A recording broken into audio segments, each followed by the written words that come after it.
trazer a mão de obra do Brasil, primeiro porque autêntica, segundo porque garantia desde o princípio a qualidade de mão de obra e a autenticidade da cultura da churrascaria.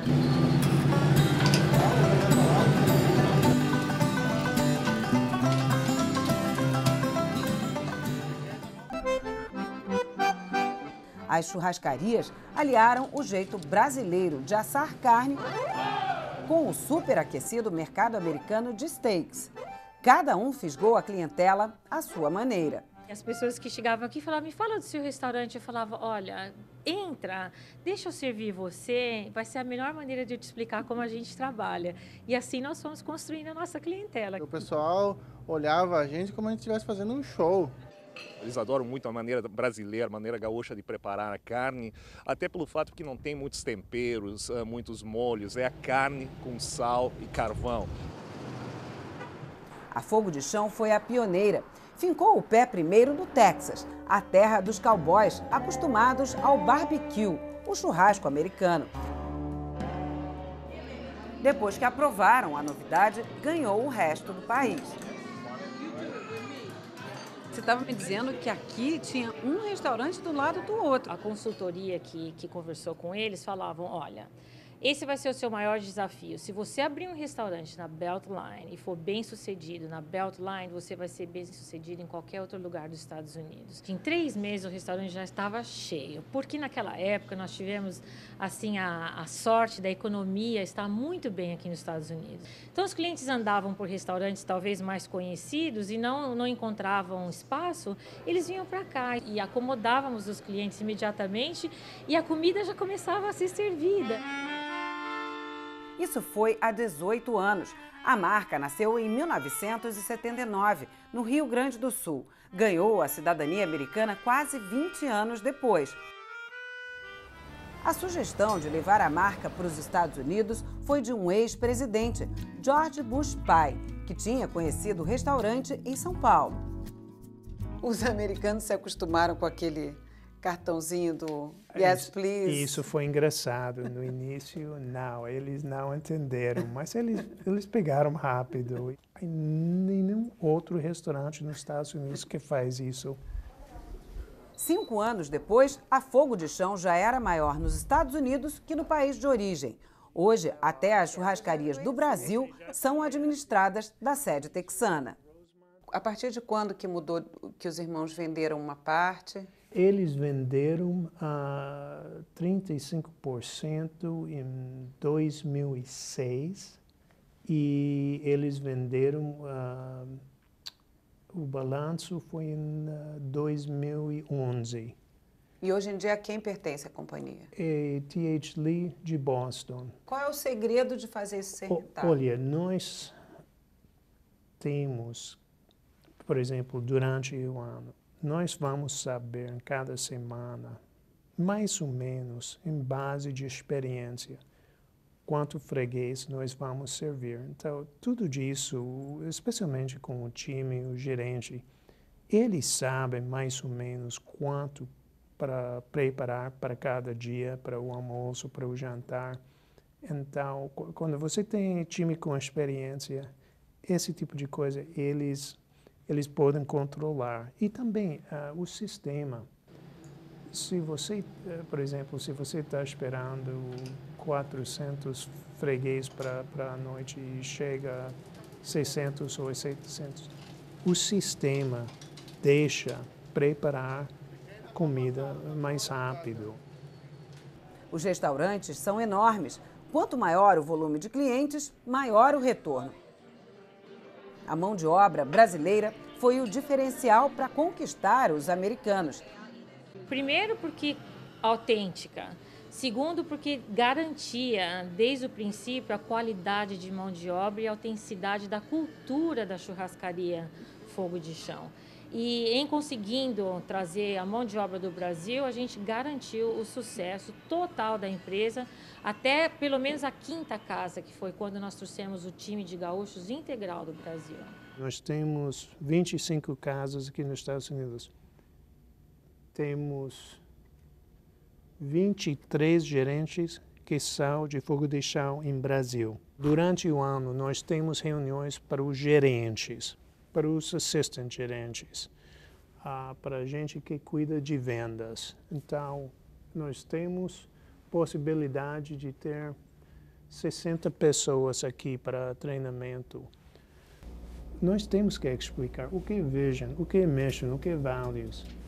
Porque quando você tem 2.400 funcionários e cada ano está crescendo, é super importante. É aqui que o coração da churrascaria bate mais forte. Carvão e sal grosso, como manda a tradição. Os americanos nem conheciam a picanha. Foi preciso convencer os fornecedores a criar o novo corte, que virou campeão de vendas. Quando a gente veio para cá no começo, gostava muito de comer filé mignon, agora gosta de picanha, fraldinha, costela, alcatra, porque ele aprendeu a comer o churrasco autêntico que a Fogo de Chão faz, que no caso a carne preferida é picanha. Eles não acreditam que a gente coloca isso na carne, não, vai quebrar meu dente. Eu falei, não, a gente explica que quando assa, desmancha o sal, por isso que fica o sabor autêntico de cada carne. E não faltou matéria-prima para alimentar a churrasqueira. Os Estados Unidos são os maiores produtores de carne do mundo, com 95 milhões de cabeças de gado. São também os maiores consumidores. 12 bilhões de quilos param na mesa dos americanos todos os anos. Os investimentos no aprimoramento da raça Angus encurtaram o caminho do campo até a mesa. The breeding and the genetics have all gone together, and that's become more concentrated in the last 20 years. And consequently, the type of animal that is being bred now is more for consumption, just like the cattle that's behind us are Black Angus. O tipo de solo e as condições climáticas influenciam na qualidade do pasto e também no paladar da carne. O tempo de engorda dos animais ficou mais curto graças à genética. E como o tempo é dinheiro, esses podem ser abatidos em 9 meses, quando o normal é mais de 1 ano.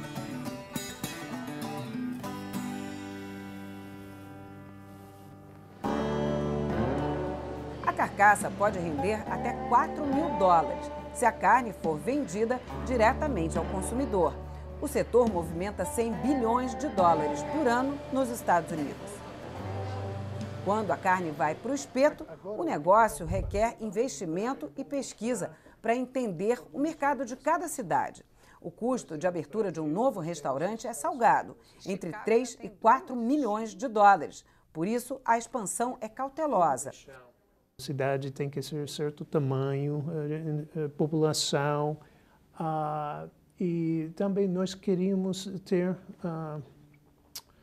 a empresa no East Coast, no West Coast, no centro do país. Vamos crescer aonde nós deveríamos ir. Então, é o que nós chamamos capital cities. Cidades bem conhecidas, Washington, Chicago, Miami, Nova York, Los Angeles. O consumidor mais difícil é o de Nova York. Por isso, o cuidado para abrir em Manhattan foi redobrado.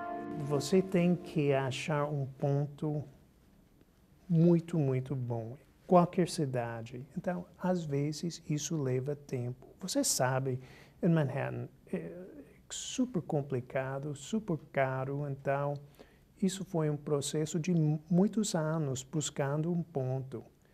E para nós, acontece que nós podemos esperar numa cidade 4, 5, 6 anos para um ponto. Mas isso vale. E como? A Fogo de Chão nova-iorquina fica bem em frente ao MoMA, o Museu de Arte Moderna da cidade. Para desembarcar aqui em Nova York, a Fogo de Chão fez algumas adaptações ao estilo da cidade. O espaço é grandioso, com 3 andares e capacidade para 450 pessoas. E o restaurante tem uma inovação, o Bar Fogo, que serve refeições leves.